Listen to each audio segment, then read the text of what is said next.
สมหมายบางไทรนะครับ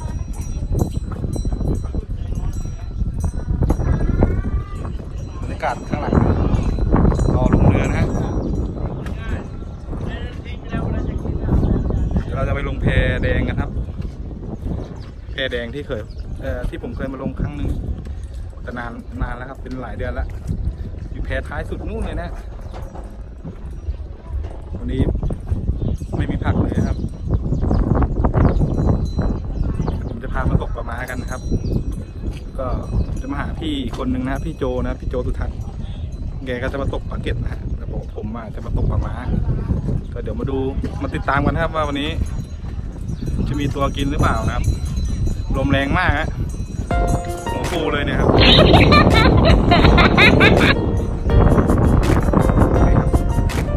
ตัวไปนะ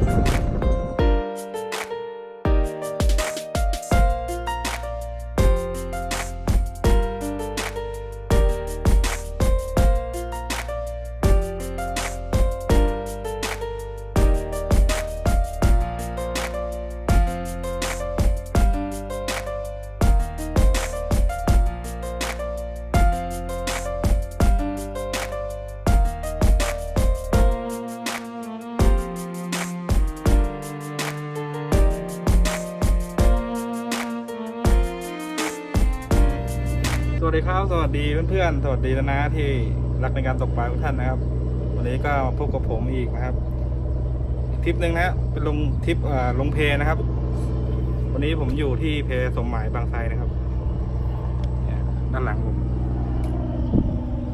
เพสมหมายบางไทรนะครับตอนนี้ผมอยู่เพสุดท้ายนะสีส้มเพสีส้มนะก็วันนี้ผมไม่ได้มาคนเดียวนะผมมากับพี่โจด้วยนะครับวันนี้สวัสดีครับก็ผมตามพี่โจมาที่หลังนะพี่โจก็ตีเบ็ดลงน้ำเรียบร้อยแล้วแต่ผมกำลังประกอบอยู่กำลังจะตีเบ็ดนะครับก็มาลุ้นกันเนาะวันนี้ผมจะได้ปลาไหมก็ตก2 อย่างนะครับตกตะก้อหน้าดินปลาทั่วไปแล้วก็จะตกปลาม้าด้วยนะครับวันนี้แดดร้อนนะฮะขออนุญาตใส่หมวกปิดหน้าปิดตาหน่อยนะครับวันนี้ดีครับเดี๋ยวไปลุยกันเลยว่าอันนี้จะได้ปลาหรือเปล่าก็สำหรับเหยื่อที่ใช้วันนี้นะเป็นเหยื่อของพี่โจนะครับเป็นเหยื่อที่เหลือของทุกทริปทุกครั้งที่ตกนะก็เอาผสมกันมั่วเลยนะครับไม่รู้อะไรบ้างจำไม่ได้แล้วนะส่วนประกอบก็จะมีขนมปังลำอะไรพวกนี้นะครับวันนี้ผมก็ใช้เหยื่อของพี่โจด้วยเดี๋ยวเรามาลองกันจะได้ไหม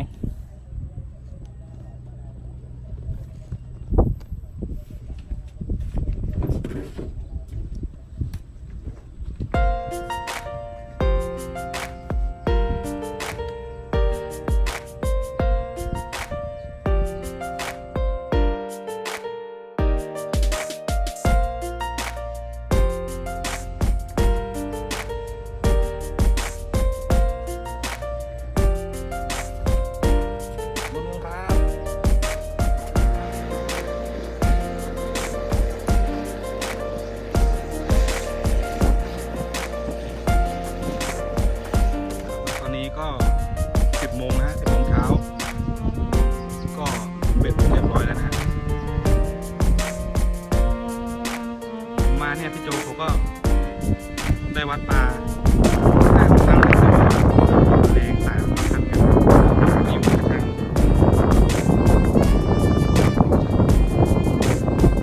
ตัวที่3ตัวนี้มากนะช่วงเช้าตามมาที่หลังครับเลิกงานแล้วก็มา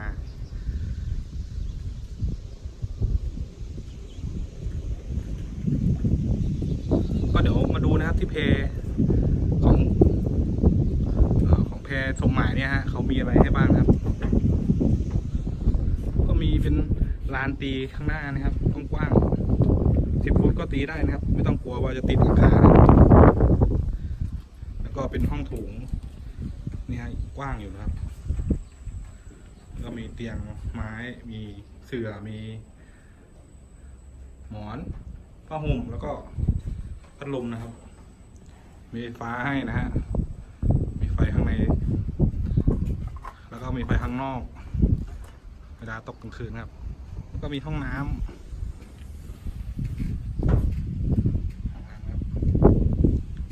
น้ำประปาไม่มีนะครับ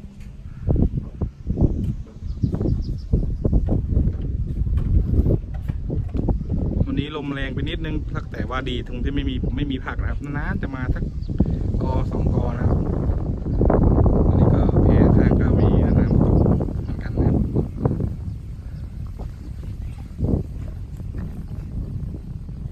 แพตรงหมายบางไทรนะครับเลยศูนย์ศิลปาชีพบางไทรมา2 กิโลครับ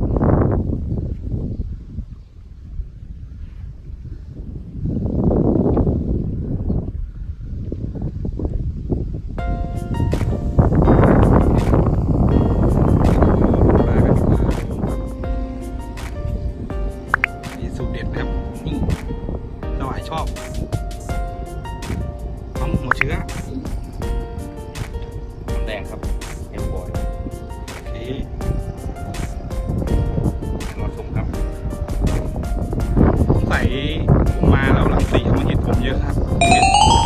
พากันเงียบเลยครับเนี่ยตอนแรกพี่โจมาคนเดียววัดไม่ทันเลยนะครับน้าแพนั้นยืนมองพี่โจวัดปลาคนเดียวเลยพอผมมาถึงปุ๊บทุกอย่างเงียบดูพี่โจตี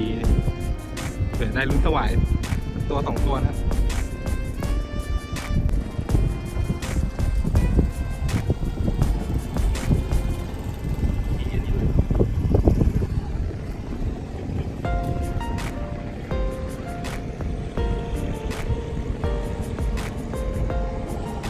อะไรยาวตีไม่ออกเลยอะไรตั้ง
สวยครับเนี่ยโอเคเดี๋ยวช่วยพี่โจเก็บปลาก่อนนะครับดีจังเลยครับหวานมาก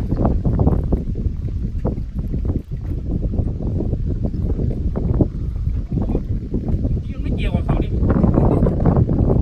อ๋อแสดงว่ามันติดปลาอยู่แล้วครับเมื่อกี้เราเข้าใจว่ามันติดพันกันไม่ใช่นะพันกัน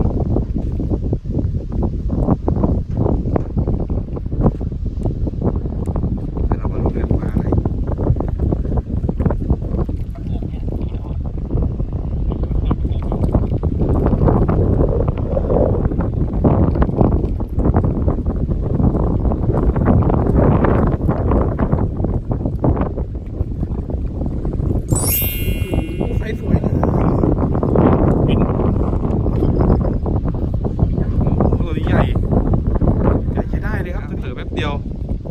รอดอีกแล้ว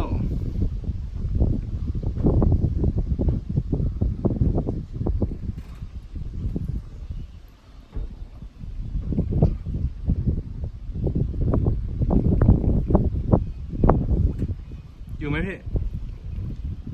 น่าจะเป็นตะโกอีกครับเหยื่อสูตรมั่วนี่ปลากินดีนะเนี่ย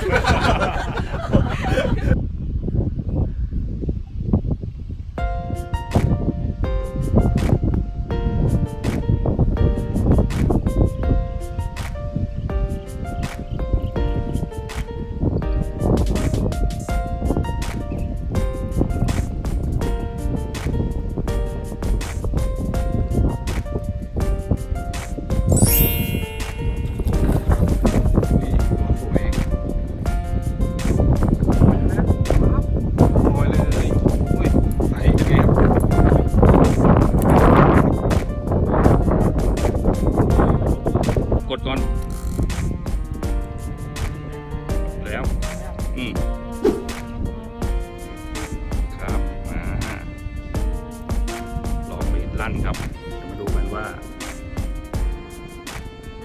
เดี๋ยว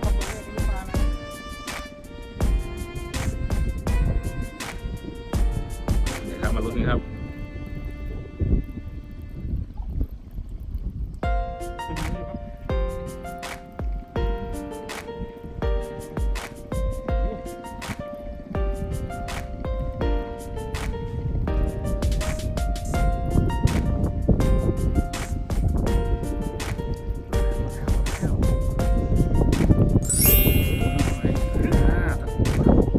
สายสวยเลย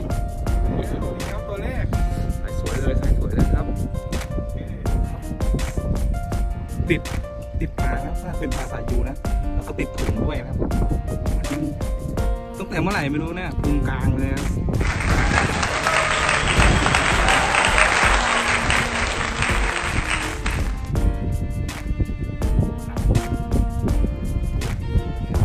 ปลาสายยูครับ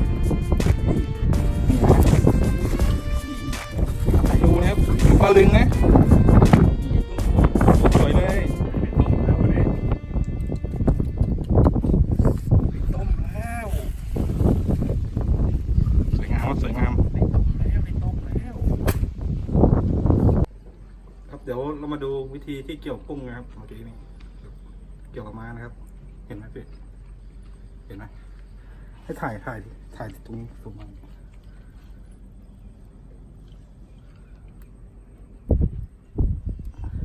แบบนี้1 ตัวอีกตัวหนึ่งเกี่ยวข้างแก้มครับอย่าให้โดนสมองมันนะครับเดี๋ยวมันตาย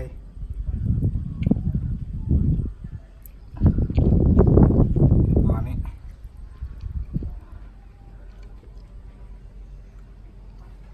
โอเคครับ มาแล้วครับลูกกุ้งครับเดี๋ยวลูกกุ้งครับเจอตัวแล้วน่าจะเป็นปลาครับปลาจริงครับปลาครับมาแล้วนี่ครับโอ้ยสวยงามครับปลาโอ้ไซส์ครับได้ครับตัวนี้ 2-3 ขีดได้อยู่ครับ สวยงามครับ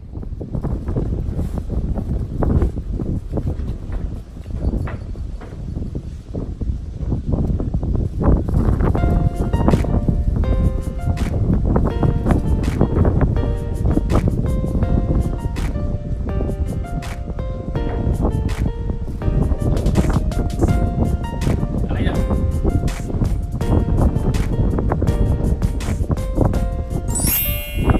อ๋อเฮ้ยกินเลยเหรอ นี่ไงปลาที่นี่หลากหลายนะครับเนี่ย4 ชนิดแล้วครับวันนี้เนี่ยพี่โจขยันมากเลยครับอยากตกปลากายนะก็ตกปลาซิวมาให้ผมตกปลากายเอาจนได้นะครับใช้เอาลูกแม็กนะเอาลูกแม็กมางอเพราะเบ็ดตัวเล็กไม่มีครับปลาซิวกินไม่ติดเอาลูกแม็กมาดักเล่นนะ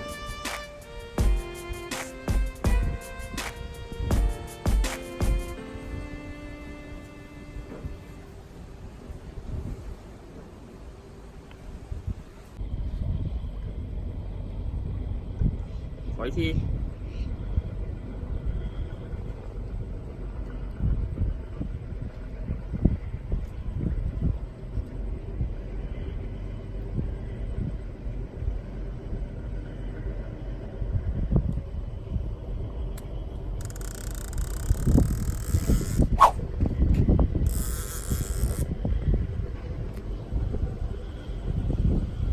มาแล้ว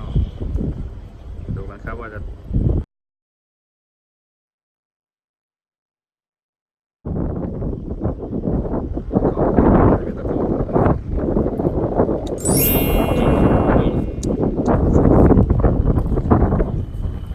สวยงาม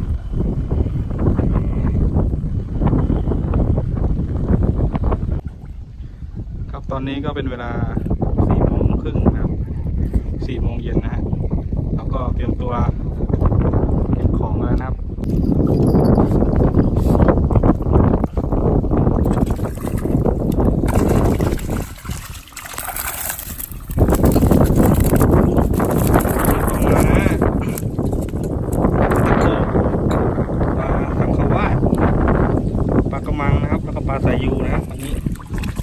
5 ชนิดเลยนะครับ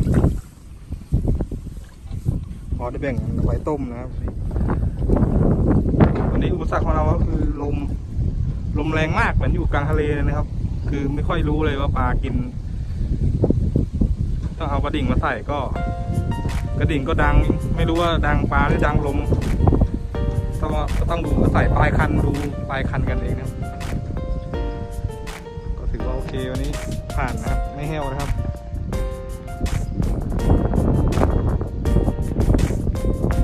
โอเคสำหรับวันนี้ก็ขอบคุณนะครับที่ติดตามนะกด Subscribe ให้นะฮะและกดถูกใจให้ผมนะครับคลิปหน้าผมจะพาไปตกปลาที่ไหน